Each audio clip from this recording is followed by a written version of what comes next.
And Asaleeka is a social worker, educator, doctoral candidate at New York University, whose work focuses on mental wellness, trauma, and equity within historically marginalized communities.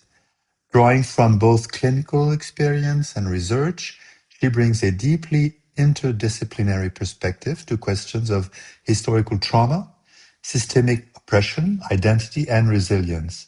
For nearly 11 years, she has worked in schools supporting ethnic minorities, youth, and promoting social emotional learning through culturally responsive and trauma-informed approaches. Today, Asha will present Inherited Wounds, Silenced Voices, Understanding and Disrupting Cycles of Violence Across Generations. Her presentation will explore how trauma, silence, and violence are transmitted across generations through history, institutions, and social systems, while also pointing toward pathways of healing, dialogue, collective resilience, and in marginalized communities. Please join me in warmly welcoming Asaleeka Whyte-Reyes. Thank you, Mark, and good morning to everyone. Well, good afternoon, honestly. I want to begin with this idea. Trauma does not only live in individuals, it lives in systems, stories, expectations that show up how communities understand survival, strength, and healing. The experiences that people go through, especially violence, racism, war, displacement, or discrimination, can shape how you think, feel, or trust others, and even survive. So when we talk about mental health, we're not just talking about what someone is experiencing internally. We're also talking about what they inherited, what they have been exposed to, and what they had to navigate over time. The purpose of this presentation is threefold. First, to explore how historical traumas and systemic inequities shapes mental health wellness across generations. Second, to understand how experiences like violence, silence, and exploitation can become normalized within social systems. And third, to identify how, as clinicians, we can support healing while actively disrupting these harmful cycles. To guide this conversation, we draw from several key frameworks. Intersectionality theory. People can experience discrimination in different ways at the same time because of race, gender, culture, religion, or class. Black feminist thought emerged from the realization that mainstream feminism primarily focused on white women while neglecting to understand the unique experiences that Black women encounter, even in comparison to other women of color. An example of this is a Muslim immigrant girl may experience both racism and sexism at school. Next, critical race theory explains that racism is not just only about individuals, it can also exist in systems like schools, housing, healthcare, and jobs. Another example would be that in some communities, they still have fewer mental health resources because of historical inequalities. And lastly, ecological systems theory. A person is affected by many forms of environment, whether that be family, schools, social media, community, or even society. An example, because I love to give examples, a parent who experienced war may teach their child to always stay alert and never trust others. So these frameworks help us to understand how multiple systems simultaneously shapes mental wellness by highlighting the need for trauma-informed care. And what that means is instead of being like, what is wrong with you? We want to change that to what is actually happening or what has happened to you. And by doing this, we're recognizing how oppression, identity, and lived experiences impact safety, access, and mental well-being. But the real question is, how do we bring all of this together? We do that by tracing historical roots and understanding that the past continues to shape the future. So let's start there by looking at the historical roots of collective trauma. For many families, migration and displacement are not just physical transitions, they are emotional and cultural disruptions. Whether due to war, economic instability, or political oppressions, these experiences can lead to identity conflict, loss of cultural connection, and ongoing stress that can be passed down across generations. So for a family that can be fleeing an economic collapse, they may experience family separation, housing instability, loss of professional identity, the fear of deportation, and also intergenerational stress. Excuse me. Can you enlarge your PowerPoint? It's very little. Is it bigger now? You might even have it bigger. Bigger, More bigger? bigger. Yes, bigger. Bigger? Bigger, even bigger. Oh, wow. I don't know if I can make it bigger. That's great. That's better. That's Okay, better now. so Thank you.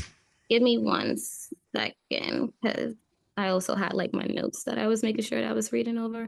So let me do it again. Is it better now? No, it's smaller. You go ahead. Bigger. One more step. That's as far as like my screen is allowing me to make. Great. That's good. That's good. Okay.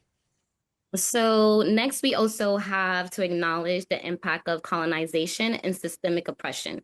So policies like segregation, redlining, discriminatory housing practices didn't just shape the past, they also continue to influence access to resources, stability, and mental health today.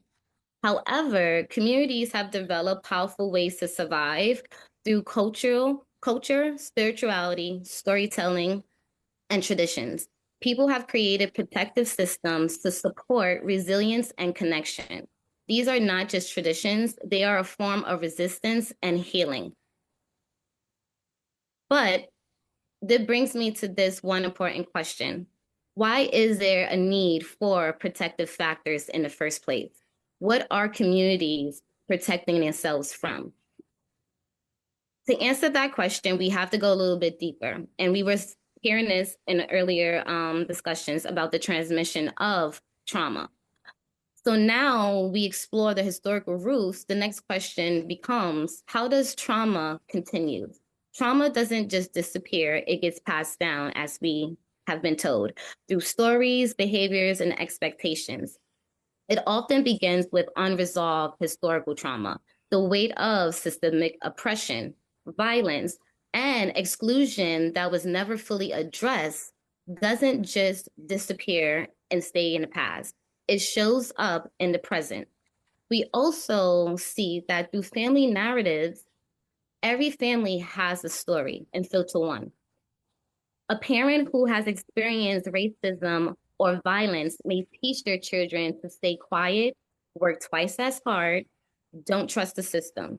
And these messages are built and shaped by survival. In many families, in filter two, silence and stigma plays a role. Experiences like abuse, sexual violence goes unspoken for generations. That silence can then lead to patterns of trauma that is never processed and only carried on to the next generation. In some cultures, disclosure of abuse or sexual violence may be associated with family shame, social rejection, fear of dishonoring fellow relatives. Excuse me.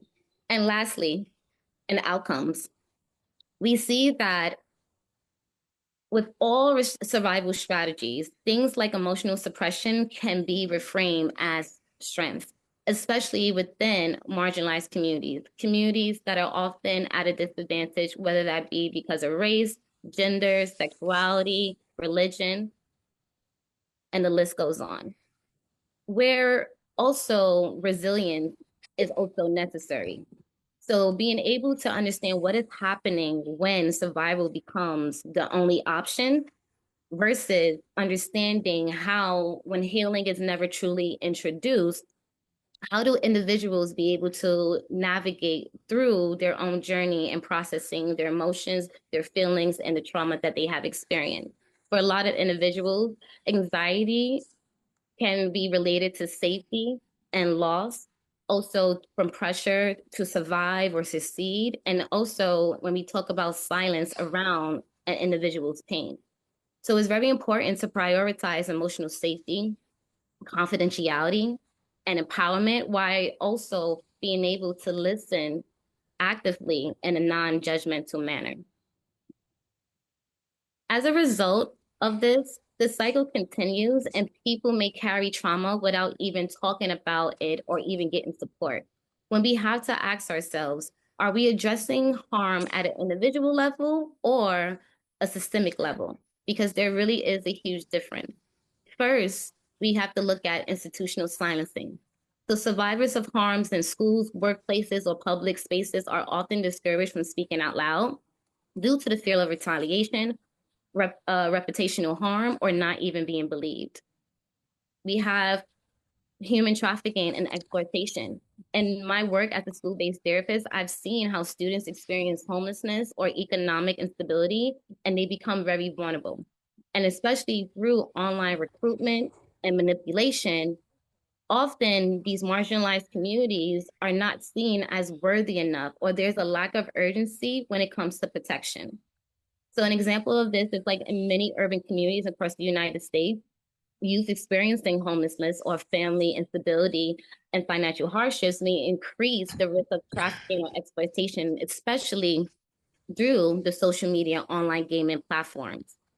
And because often at times people are providing housing, money, or emotional support. We also have scapegoating. Across many countries, immigrants and marginalized communities are sometimes blamed for larger socioeconomic problems such as unemployment, crime, housing shortages, or political instability. This can increase discrimination, fear, and division between groups, especially during times of uncertainty. When we think about group thinking in school, workplaces, or organizations around the world, individuals may witness discrimination, bullying, or unethical behaviors, but remain silent because challenging authorities or dominant beliefs is discouraged. And over time, harmful behaviors can become normalized, especially when speaking up risks social rejection, punishment, or even the loss of certain opportunities or employment. And lastly, the digital harassment and the fear that comes with that. Across many countries, students, professionals, journalists, activists may experience online harassment after speaking up about social justice, politics, identity, human rights issues, even when reposting content or signing certain petitions or sharing personal experiences can lead to online bullying, threats, public shaming, and professional consequences. A, tr- a trauma-informed response recognizes that individuals may experience fear, shame, distrust, and isolation, or even emotional exhaustion due to the exploitation, discrimination, and exclusion of unsafe environments. Culturally, the support focuses on culturally responsive support looks more like being non-judgmental, open dialogue, community connections, and restoring dignity while empowering and bringing a sense of belonging. So what does the internal toll have to do with all of this? When we think about identity development, many people are trying to navigate multiple identities, who they are at home, who they are in school or at work, and who they are expected to be in society. Perception of safety. People begin to avoid spaces where they don't feel protected or believed. Emotional suppression. When discussing trauma is discouraged, it can lead to anxiety, depression, burnout, and even if it's not openly named. And lastly, access to care. We have to ask, are communities underutilizing support systems, or are the barriers that fail to recognize their lived experiences, including the intergenerational trauma? As a clinician, there are many patterns that I start to notice, especially like when I do this practice, working in private practice or even working in a school system where there is individual micro indicators and also macro indicators, community and systemic. And when we think about this, we see that how the cycle of violence is often said, like, we don't talk about those things, or you stay strong and keep your head down. Another thing is when it comes to intergenerational conflict, sometimes the parenting styles are focusing more on survival versus enjoying and learning the ropes of being a parent and making mistakes while not really having this trauma that is actually the focal point of navigating your parenting behaviors. And then lastly, we have the micro indicators, the distrust in institutions like schools and healthcare, and then also the community trauma response. Sometimes that can look like anger, withdrawal, or even hypervigilance. So next, we're going to go and dive into a case study vignette, Maya's story. And Maya is a 17-year-old student experiencing anxiety, academic pressure, and academic pressures, my apologies, academic pressures and emotional isolation while balancing family responsibilities. Influenced by her mother's experiences with violence and survival, Maya has learned to suppress vulnerability and avoid speaking about personal struggles after facing online harassment for advocating against racial inequities. At school, she felt dismissed by both school staff and family members who encouraged silence. Maya now struggles between honoring generational messages about survival and finding her own voice and challenging injustice.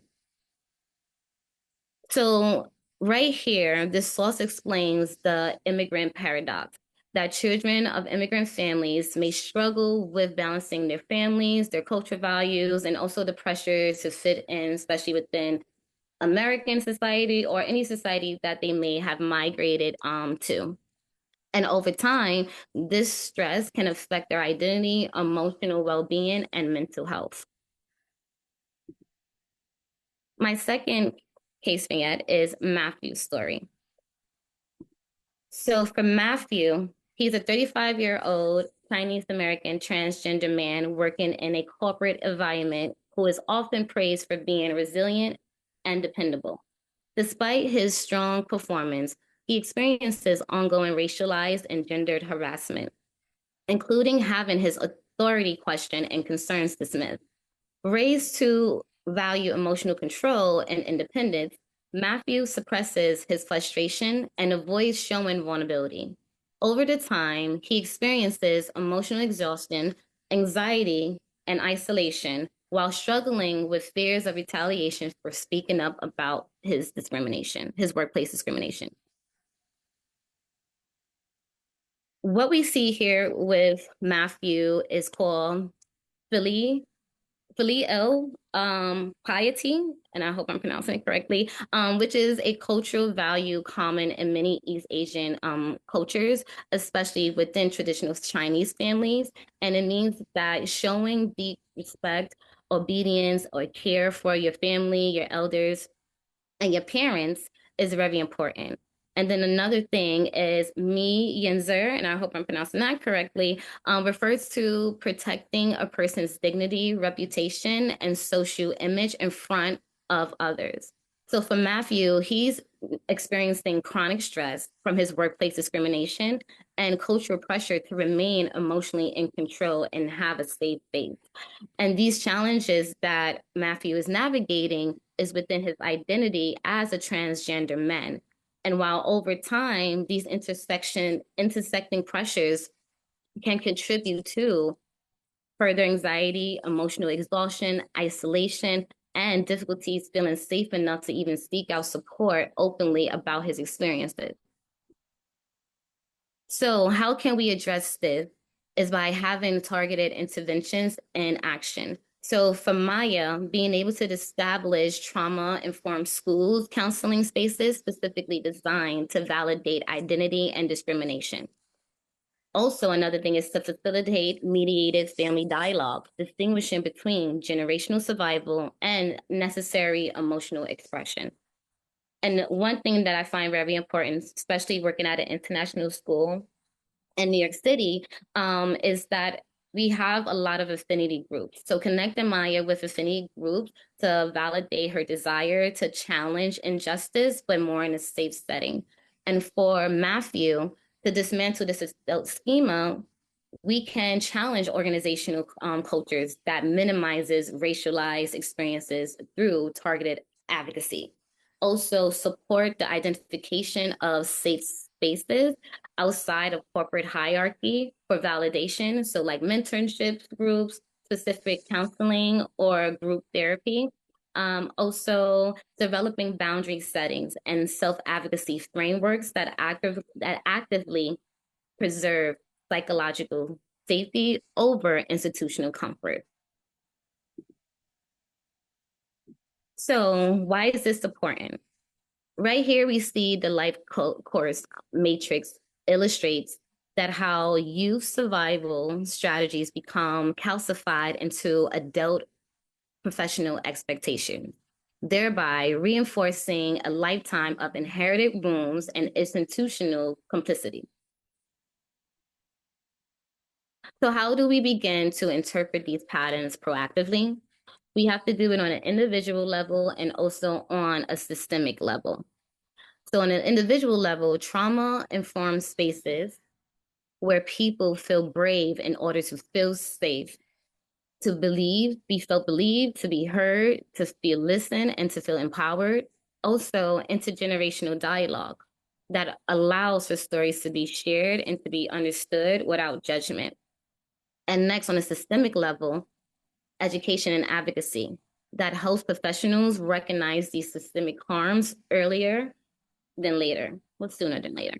And then lastly, community healing spaces that reduces stigma and reclaims the narrative and also provides collective healing. And lastly, as we move forward, we have to remember this. Trauma is not just individual, it is collective. It is shaped by history, systems, and social conditions. And healing requires more than individual coping. It requires cultural awareness, community engagement, and systemic change. So that means a culturally responsive and trauma-informed clinician like myself does not just separate the person from their histories, their identities, or their environments. Instead, I ask these following questions. What survival strategies were necessary? What systems reinforced silence? What cultural strengths supported resilience? And how can healing occur without erasing identity, history, or community? So thank you. Thank you. Thank you so much.